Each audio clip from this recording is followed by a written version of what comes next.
Hello everyone, how are you doing? This is MD Tech here with another quick tutorial. In today's tutorial, I'm going to show you guys how to turn on or off the accessibility menu shortcut on your Android smartphone device.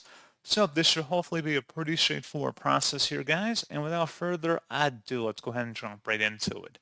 All you have to do is swipe up on your home screen and select the settings gear button. And then you want to scroll down and select the accessibility tile. And now underneath display, you want to actually scroll down a little bit further underneath interaction controls and select the accessibility menu. So if you want to enable the accessibility menu shortcut, click inside the oval one time until it's toggled over to the right, meaning it's enabled. Otherwise, you can turn it off by clicking inside the oval one more time and then it'll gray out. So pretty straightforward process on that, guys. And as always, thank you for watching. I do hope that I was able to help you out, and I do look forward to catching you all in the next tutorial. Goodbye.